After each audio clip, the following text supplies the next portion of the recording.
नमस्कार। तबसरा आज दोपहर तक में एक बार फिर आपका स्वागत है और मैं हूं दर्शपाल गुप्ता और मेरे साथ हैं वरिष्ठ पत्रकार सतीश वर्मा जी। सीजी इस वक्त जम्मू कश्मीर और भारत को लेकर पूरे बहुत बड़ी खबर यही है कि गुलाम नबी आज़ाद ने कांग्रेस से सभी पदों पर इस्तीफा दे दिया जी। और दूसरी खबर है कि चीफ जस्टिस जो हैं एन वी रमन्ना, उनके कार्यकाल का आज अंतिम दिन था और पीएचई डेली वेजर एम्प्लॉइज इतने प्रोटेस्ट से दुखी हो गया है कि आत्महत्या करने पर तो रहे। ये भी चर्चा का विषय है। तो सबसे पहले हम बात करते हैं गुलाम नबी आज़ाद की। गुलाम नबी आज़ाद का जब भी उनका लास्ट दिन था पार्लियामेंट के अंदर, राज्यसभा के अंदर, और उस वक्त प्रधानमंत्री नरेंद्र मोदी ने इनकी बहुत तारीफ की थी, जमकर तारीफ की थी, रो पड़े थे गुलाम नबी आज़ाद। तब से ही यही लग रहा था कि गुलाम नबी आज़ाद और प्रधानमंत्री नरेंद्र मोदी की करीबियाँ बढ़ती जा रही है। उसके साथ साथ ही गुलाम नबी आज़ाद का कांग्रेस के ऊपर अटैक करना ये भी दर्शाता था, और ख़ासकर राहुल गांधी के ऊपर अपनी अलग एक टीम बनाई, G20 जो थी वो बनाई, उनको लेकर भी कांग्रेस के ऊपर उन्होंने हमला करते रहे। तब से यही लग रहा था कि गुलाम नबी आज़ाद कांग्रेस छोड़ सकते हैं। पहले तो ये चलता रहा शायद गुलाम नबी आज़ाद राष्ट्रपति भवन की तरफ उनकी आंखें हैं, वहाँ जा सकते हैं। बाद में ये जब वहाँ उनको नहीं मौका मिला तो लगा ये कि ये जम्मू कश्मीर में अपनी कोई नई पार्टी खड़ी कर सकते हैं, उपराष्ट्रपति भी बन सकते हैं। जब बहुत सी चीज़ें जैसे राज्यसभा के मेंबरशिप द्वारा मिल सकती है, ये सब चीज़ों के बीच में ऊपर नीचे तब से हो रहा था। लेकिन जो केंद्र बिंदु बना हुआ था गुलाम नबी आज़ाद का, वो यही बना हुआ था कि गुलाम नबी आज़ाद जो है कांग्रेस के साथ इस वक्त उसके रिश्ते अच्छे नहीं हैं, कांग्रेस को कभी भी छोड़ सकते हैं। और आज वो दिन आ गया है कि उन्होंने कांग्रेस को बिल्कुल उसकी प्राइमरी मेंबरशिप, उसकी बाकी जितनी कमेटीज हैं, सबसे रिज़ाइन कर दिया है। और उनकी सपोर्ट को लेके जम्मू कश्मीर के अंदर कुछ नेताओं ने भी रिज़ाइन कर दिया है। इस बात को लेके बहुत ज़्यादा चर्चा में है, जबकि भारतीय जनता पार्टी को मौका मिला कांग्रेस के ऊपर उंगली उठाने का। वो कह रहे हैं कि वहाँ कोई भी नेता टिक नहीं सकता, वहाँ एक ही घराने का राज चलता है, उसी में सब कुछ होता है। दूसरी तरफ कांग्रेस के जो वरिष्ठ नेता हैं वो गुलाम नबी आज़ाद पर आरोप लगा रहे हैं कि सब कुछ उन्हें कांग्रेस ने दिया। अगर कांग्रेस ने उन्हें ना दिया होता, संजय गांधी की चापलूसी ना करते होते, यहाँ तक उन्होंने कहा कि कोई भी देश में गुलाम नबी आज़ाद का नाम नहीं लेता। सीजी, चूँकि आपने बहुत सी राजनीतिक पार्टियों पर बहुत कवर किया है और बहुत ज़्यादा इसके ऊपर अपनी पकड़ रखते हैं, अब प्रश्न ये आता है कि गुलाम नबी आज़ाद के कांग्रेस से रिज़ाइन करने के बाद इसका असर जम्मू कश्मीर में क्या पड़ेगा, केंद्र में क्या पड़ेगा?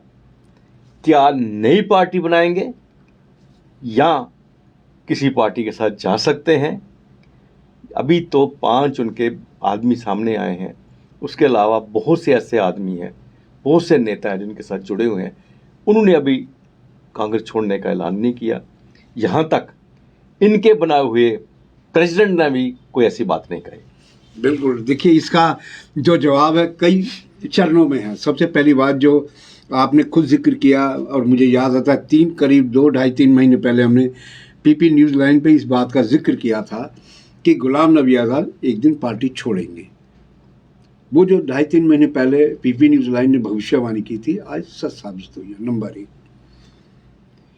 दूसरी बात है कि जो इन्होंने 4 पेज का खत पार्टी अध्यक्ष सोनिया गांधी को लिखा है, उसमें इन्होंने सबसे ज़्यादा भड़ास राहुल गांधी पे निकाली है। उन्होंने कहा जब से ये पार्टी के वाइस प्रेसिडेंट बने राहुल गांधी, तब से बेड़ा गर्क हो गया। ये शब्द इस टाइप के जो कड़वे शब्द हैं उनका इस्तेमाल किया गया।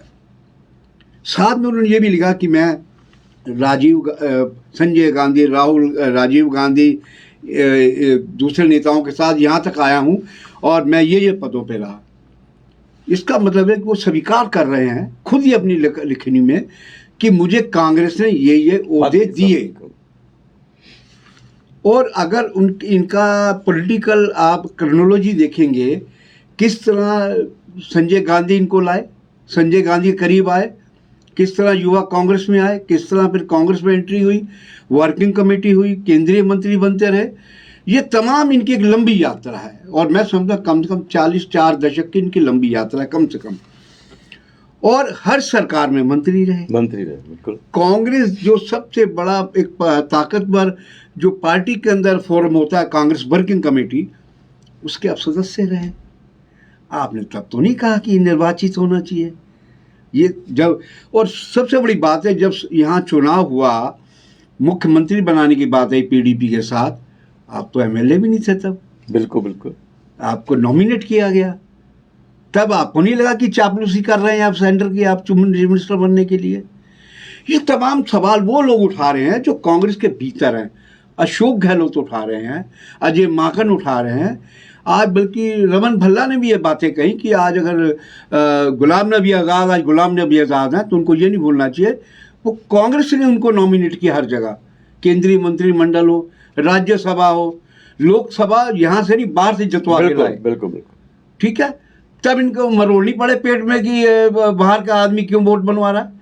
तो कहने का मतलब ये है कि सारा मामला और कांग्रेस के नेता ये भी आरोप लगा रहे हैं, और इसमें सत्यता है कि जब जम्मू कश्मीर से लेकर नई दिल्ली और दूसरी जगह जहां भाजपा शासित सरकारें हैं या उनके नियंत्रण की सरकारें हैं, वहां पर विपक्षियों के आवास खाली करा दिए गए।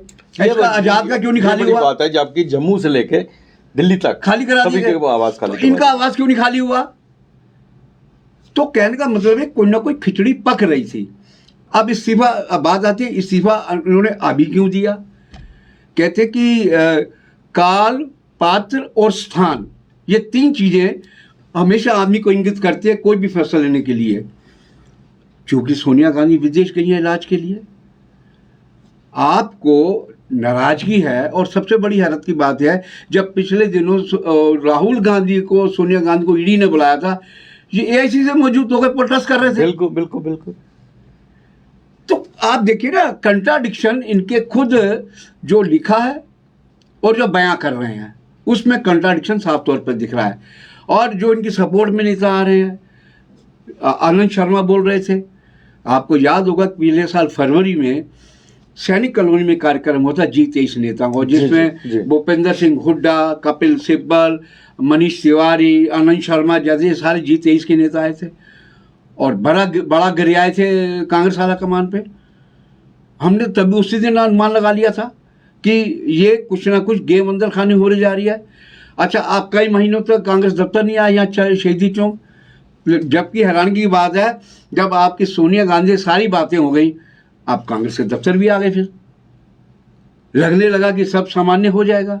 और सबसे बड़ी लेटेस्ट वकार रसूल वानी आपका आदमी है। बिल्कुल। आपने सोनिया गांधी पर दबाव डलवा के जीए मीर को तो हटना ही था, चूंकि इतना लंबा अरसा कोई अध्यक्ष रह नहीं सकता, वो राहुल गांधी की कृपा से चल रहा था 8 साल जीए मीर, लेकिन आपने उसको भी नाराज कर दिया, वकार रसूल वानी बनवा दिया रामबन का। अच्छा, उसके खिलाफ आप ही के लोगों ने बगावत की, सरूरी जैसे नेताओं ने कश्मीर से 3 एक्स-एमएलए इस्तीफा पार्टी से छोड़ गए, जिन्होंने आज दोबारा फिर इस्तीफा दिया आजाद के समर्थन में। तो कहने का मतलब है कि group with in A group कई कंट्राडिक्शन है। गुलाम नबी आज़ाद के बारे में तमाम तरह के, अब आपने जो मेन बात कही कि आखिर इनकी अगली भूमिका क्या हो सकती है, बिल्कुल, ये सबसे बड़ी बात ये है। ये भूमिका को लेकर तमाम तरह कयास लग रहे हैं। एक भूमिका ये भी कही जा रही है कि फिलहाल, क्योंकि सब सारी दुनिया जानती है कि राहुल गांधी जिस बेबाकी के साथ, उनका एक ही लक्ष्य है, वो जब बोलते हैं मोदी सरकार के खिलाफ या संघ परिवार के खिलाफ बोलते हैं। ऐसा कांग्रेस के नेताओं के, जो अभी कांग्रेसी नेता हैं, उनका आरोप ये है कि ये उनके हिसाब से की गई टारगेट किलिंग है कि हम बोलेंगे तो हम कहेंगे हम तो बीजेपी के आरएसएस के हैं, इसलिए इनसे ही राहुल गांधी पे हमले करवाए जाएं। पूरे खत में इनके, उसमें सिवाय राहुल गांधी के किसी पे हमला, इनके तेज हमले दिखाई नहीं देते। तो माना जा सकता है कि गुलाम नबी आज़ाद, कई कारण है, इसलिए शक की सुई इनकी ओर उड़ती है कि इनके सत्ता पक्ष से भी अच्छे रिश्ते हैं। दूसरा ये है कि ये भी माना जा रहा है कि मुजफ्फर हुसैन बेग, जो इनके साथ डिप्टी चीफ मिनिस्टर है जब हमारे यहाँ कोई इनके क़यादत में थी, आपको ये भी याद होगा, बीजेपी के लिए जवाब ये है कि उस समय मुख्यमंत्री गुलाम नबी आज़ाद थे, यहाँ बम बम बोले मूवमेंट चली, 3 महीने जम्मू को पूरी तरह तबाह कर दिया गया। उस समय बीजेपी का क्या जवाब था? आज जो बीच में भंगड़े डाल रही है कि साइको फैंसी है, ये है, वो है, तो मैं समझता हूँ हर आदमी को अपनी चारपाई के नीचे डंडा मारने की जरूरत है कि तुम्हारी चारपाई के नीचे तो कोई जीव जंतु तो नहीं बैठा। बिल्कुल। तो ये कुल मिलाकर देखा जाए, गुलाम नबी आज़ाद ये बात जरूर है, अपने को असहाय अपमानित महसूस कर रहे थे, इसमें कोई शक नहीं है। लेकिन जब सब चीज़ें तुम्हारे अनुकूल शुरू हो गई थी, राहुल गांधी को सोनिया गांधी अध्यक्ष ने अलग कर दिया था जम्मू कश्मीर के हवाले से, ख़ासतौर से वकार रसूलवानी लाए गए, आपके हिसाब से कमेटियों में सब कुछ हुआ, और अचानक पहले आपने इस्तीफा दे दिया। अच्छा, कांग्रेस को देखिए, उनके बर्दाश्त किया। जो प्रभारी है रजनी पाटिल तब कहती है नहीं आज़ाद साहब अस्वस्थ हैं, इसलिए उन्होंने फिर भी लाज बचाते हो अपनी भी और उनकी, इस तरह के झूठ बोले। हम कहेंगे आज इसलिए कहेंगे झूठ बोले कि आज स्थिति साहब होगी, गुलाम नबी आज़ाद ने इस्तीफा दे दिया। तो मैं समझता हूँ आदर्श जी कि ये देखिए, आज आप खुद देख रहे हैं कि सोशल मीडिया पे तमाम तरह की बातें चल रही हैं कि लेफ्टिनेंट गवर्नर बनाए जा रहे हैं। मतलब देखो ना, मतलब कि जहाँ उसका कद था, जहाँ कांग्रेस इनको पहुंचाया था, उसके सामने तो एक एलजी की पोस्ट नहीं, वो खुद गवर्नर बनवाता रहा है। हाँ, जब पार्टी आला कमान के भरोसे में थे, प्रधानमंत्री के भरोसे में थे, वो खुद मास्टरमाइंड से बनवाने के, किसको गवर्नर बनवाना है, किसको क्या बनवाना है, वो कद था जबरदस्त। असली पीड़ा वही है। पीड़ा ये है कि जो आदमी एब्सोल्यूट पावर होल्ड करता रहा हो और उसके नीचे से ताकत निकल जाए, और ताकत निकल जाए उसके बाद जिस संगठन के अंदर, जिस जमात के अंदर वो है, उसके अंदर फिर उसे वो स्थान ना मिल रहा हो, तो कुल बड़ाहट। जी, एक बात तो पॉलिटिकल पार्टीज को ये समझ लेनी चाहिए जी कि पावर है, बस तो पावर जा भी सकती है, ये स्थायी नहीं है। अगर 2 से 300 कुछ आ सकते हैं, बिल्कुल, तो 300 से 2 भी जा सकते हैं। यस। अगर 70 साल अगर कांग्रेस ने मैक्सिमम हुकूमत की है यहाँ पे, अगर कांग्रेस हाशिए पे आ गया है, फिर आगे आ सकता है, ये तो कुछ भी हो सकता है। कुछ भी कर, इस देश की जनता जो है वो कुछ भी कर सकती है, कुछ भी कर सकती है, किसी को भी गद्दी पे बैठा सकती है, कभी किसी को भी उतार सकती है। ये बात तो समझनी चाहिए कि जब आप सियासत में आते हैं। लेकिन इसके साथ साथ अब जो चीज सामने आ रही है, जम्मू कश्मीर को लेके हम बात करें, बहुत से नेता है जिनके नाम इनके साथ जुड़े हुए थे, उनकी तरफ से कोई ऐसी बात नहीं आई। जैसे डिप्टी सीएम यहाँ पे ताराचंद था, अभी वो खामोश है, मनोहर लाल है, वो खामोश है, और भी बहुत से नेता हैं जो खामोश है। लेकिन आज भी रमन भल्ला और जोगेश सानी जैसे आदमी है, वो कांग्रेस का झंडा लेके खड़े हैं और आज भी उस बात पे चर्चा कर रहे हैं। नहीं, बिल्कुल, रमन भल्ला से मीडिया से बात उन्होंने कहा कि हम तो उस परिवार के लिए धन्य है जिसने 70 साल देश पे जिस पार्टी ने राज किया, और आज जो भारत खड़ा है उन्हीं के नेतृत्व में खड़ा है। और आज़ाद साहब ये क्यों भूल जाते हैं कि अगर जो गुलाम नबी आज़ाद बने हैं तो पार्टी ने बनाया, पार्टी के नेतृत्व बनाया, उस गांधी परिवार ने बनाया शुरू से, जिस गांधी परिवार पर परिवारवाद का आरोप लगता है, जिसके खिलाफ ये बोल रहे हैं। और ख़ास बात यह है कि तुम राजीव गांधी की तारीफ कर रहे हो, ये उनके तो बच्चे हैं, और उनके बच्चों पर हमलावर हो रहे हैं।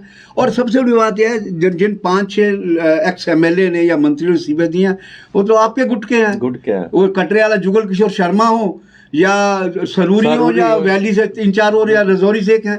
तो कहने का मतलब है कि इस्तीफे तो आप लोगों के जो अपने लोग थे, जिनको आप मंत्री बनवाते रहे, विधायक बनवाते रहे, टिकटें देते रहे, उन्होंने आपके पक्ष में इस्तीफे दिए हैं। असली तस्वीर साफ होगी अगले 8-10 दिन में, चूँकि 30 तारीख को ये सुनने में आया है कि जो वकार रसूलवानी है, वो हो सकता है कि प्रदेश सीधी चुकाकर अपनी गद्दी नशीन होंगे, तो तब साफ होगी, नहीं होंगे तब भी साफ होगी। आखिर उनका 30 तारीख को रुख क्या रहता है, क्योंकि उन्हीं के आदमी हैं। एक चीज़ तो वो देखने वाली होगी, घटनाक्रम उस दिन का देखना।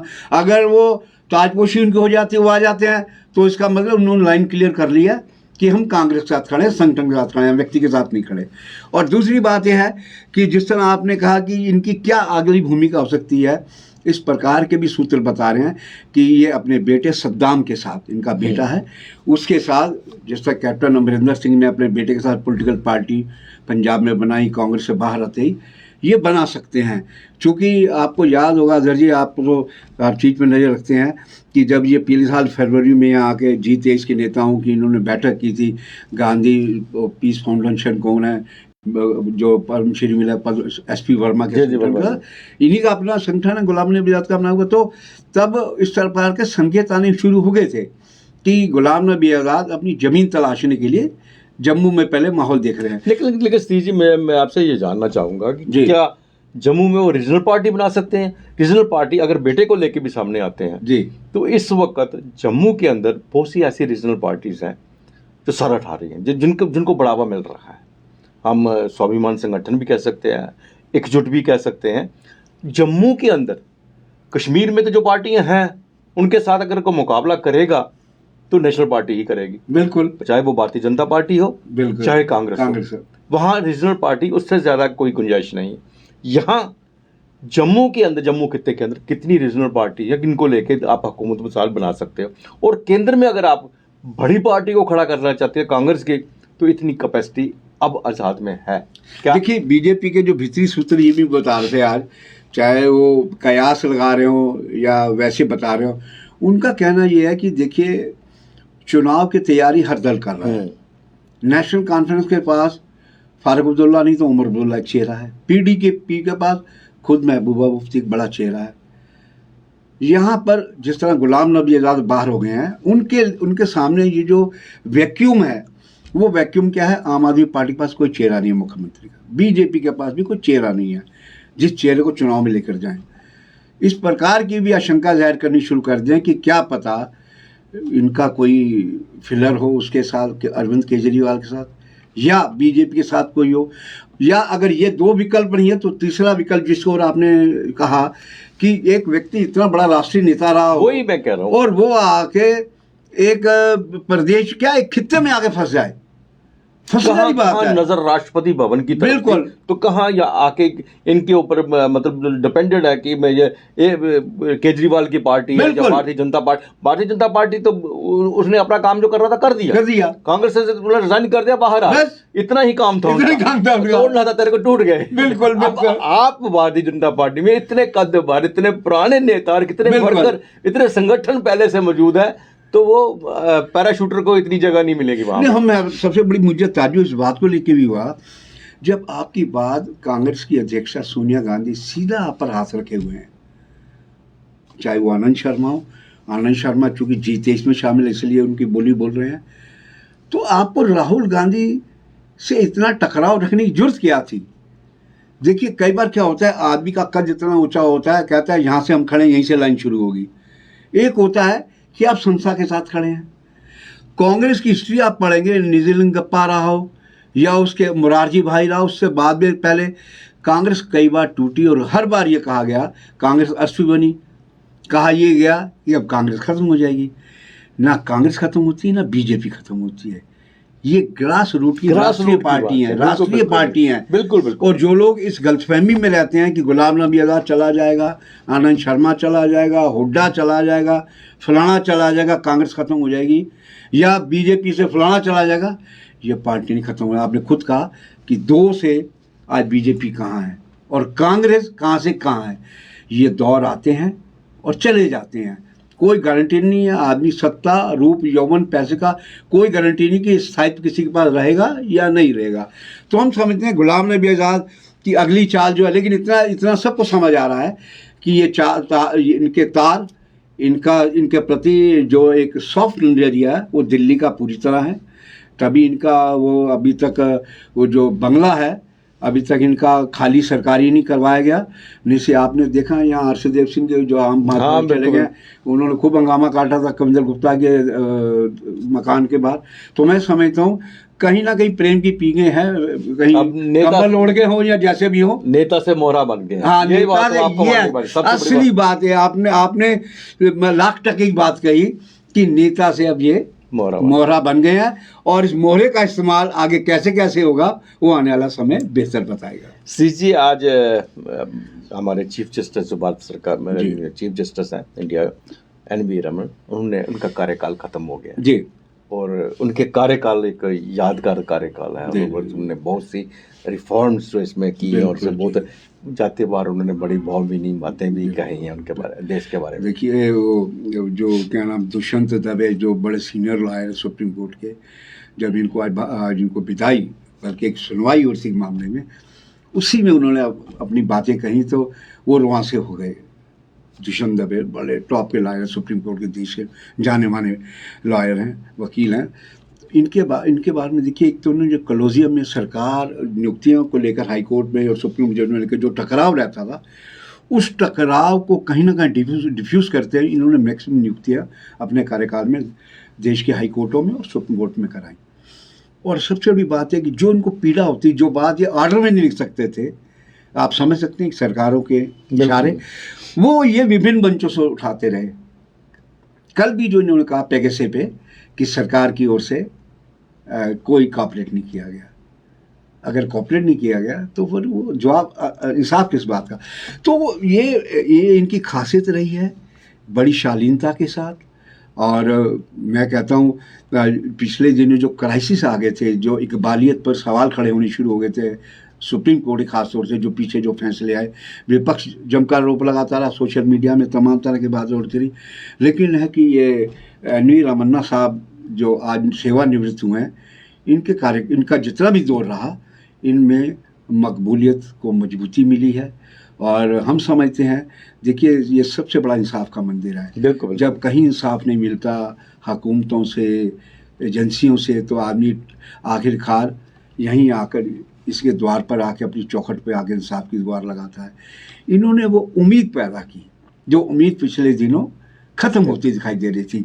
तो हम तो इनको साधुवाद कहेंगे, सलाम कहेंगे पीपी न्यूज़ लाइन की तरफ से कि देश में ऐसे मुख्य न्यायाधीश आएँ जिनके प्रति उनके और उनकी संस्था उसके प्रति, दोनों के प्रति लोगों का एक विश्वास और भरोसा और मजबूत हो चला है। सीजी पीएचई डेली वेजेस जो है बहुत दिनों से हड़ताल पे हैं, उनको सैलरीज को लेकर और परमानेंट करने के लिए अब यहाँ तक नौबत आ गई है कि बड़े दुख के साथ कहना पड़ रहा है कि डेली वेजेस जो है वो इस पोजीशन पे आ गए कि आत्महत्या करने पर मजबूर हो गए। ये बड़ी दुखद और बड़ी, मैं कहता हूँ ये दुखद और शर्मनाक स्थिति है। देखिए ना, जो आदमी ने पूरा जीवन, कई तो ओवर एज हो गए जिनको आप अब रेगुलराइज भी नहीं कर सकते, अगर रेगुलराइज करते तो एक मुश्त कंपनसेट कर सकते हैं। ये सरकार की या नौकरशाही की, देखिए नौकरशाही कहते हैं ना कि लोकप्रिय सरकारें इसलिए लोग मांगते हैं, हालांकि नेताओं पे भ्रष्टाचार, भाई भतीजा तमाम आरोप लगते हैं, लेकिन फिर भी एक कोना उनके मन में होता है, चूँकि उनको चुनाव लड़ने जाना है, उनको पता है अगर हम काम नहीं करेंगे तो हम हार जाएंगे। वो अलग बात है कि उनको कोई बड़ा नेता हो, वे में आज जीत के, अलग बात है। तो इसलिए लोकशाही चाहते हैं लोग। अब जब लाल फीताशाही, नौकरशाही का राज होगा तो उसमें तो उनकी अपनी मर्जी चलनी है, उनकी कलम है और उनका ही कानून है। तो इंसाफ की दरकार कहीं दब जाती है। तो मैं समझता हूँ ये एक नाइंसाफ़ी है, इनको देखना चाहिए। उनके बीवी बच्चे, परिवार इतना बड़ा अच्छा, कईयों को जब बच्चों को अच्छी एजुकेशन दिलानी होती है, ब्याह शादी एजुकेशन की बात है, खाने के पैसे नहीं, देखिए तमाम तरह की दुश्वारी को उनको सामना करना पड़ रहा है।